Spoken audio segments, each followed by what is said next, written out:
I'm Jaden Jefferson, and I'm here in the Old West End neighborhood in Toledo, and I'm at Black Kite Coffee, a local coffee shop. Now, follow me as I introduce you to the owner of the business and what she says is the impact this business has on the surrounding community.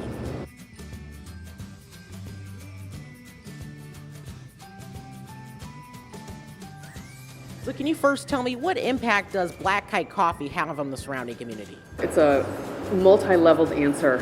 We have a couple things here that are the direct result of having any kind of small business in any kind of neighborhood, is that it creates more value for the neighborhood itself. When there are walkable resources in any neighborhood, it creates a bigger sense of community and it creates a bigger sense of pride. And of course, then there's the value for living in that neighborhood. You know, people would want to move into a neighborhood or live in a neighborhood where there are ways to easily get to things like coffee shops, grocery stores, things like that. And we've been around for almost 10 years, and I definitely felt a big sort of stroke of pride the day that I read an apartment listing in the neighborhood that had the caveat of within walking distance of Black Kite. I'm like, yeah, we made it. We made it.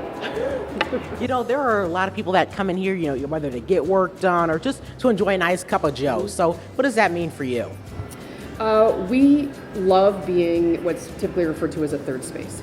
And it's something that we hang our hat on. We want to be a safe third space for people, everybody. And that ranges all the way from people who want to sit down and work for a day because they want a mobile workspace, or somebody who's just running in and out, or somebody who literally just needs a warm restroom. All of those things are things that our location provides for the community in general, and we end up being, just because it's a really relaxed environment and we don't have a whole lot of rules surrounding the amount of time you spend here. You can come in, you can use the Wi-Fi for free, you don't have to buy something to use the Wi-Fi. We end up getting people from all over the city that come here as a destination to not only have our great coffee, but just hang out, because the environment is just very welcoming, which was a priority when we set up the business. You mentioned that people come in here to get work done, all those things, but you also mentioned that the business has been here for about a decade now. What do you think has made it so sustainable and made it such a constant in the community? It is, we have consistent, good product, which people love. We are in a good environment. We are welcoming. We've created a good environment, and we're welcoming for everybody. Hopefully people feel that way.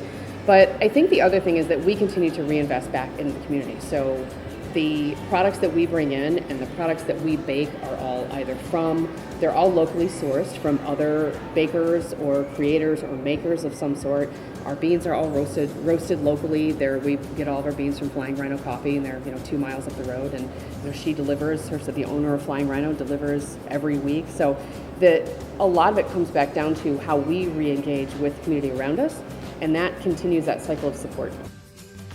Is there anything else you want to add? But I would actually love to talk about the fact that over the last 10 years that we've been here, we were on the cusp of this great wave of independent coffee shops. And Toledo's always had a really great independent coffee culture until right around 10, 15 years ago, where it kind of dipped off a little bit, and the only thing we had were corporate coffee shops.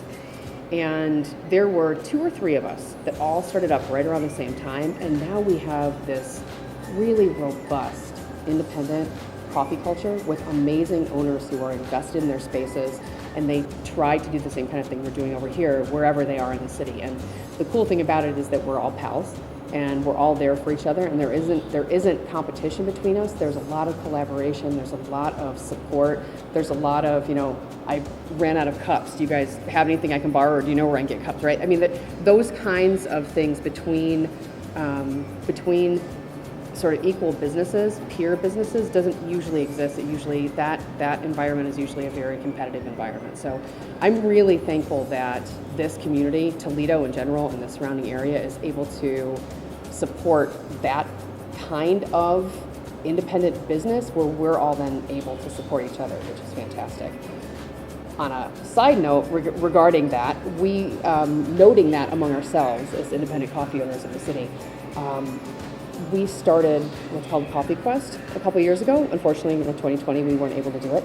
But this year, we've got Coffee Quest coming back, which is if you visit 14 out of the 15 independent shops in the Toledo and the surrounding area, then you get a free t-shirt. So it's really trying to push business to each other and make sure everybody remembers that we're here.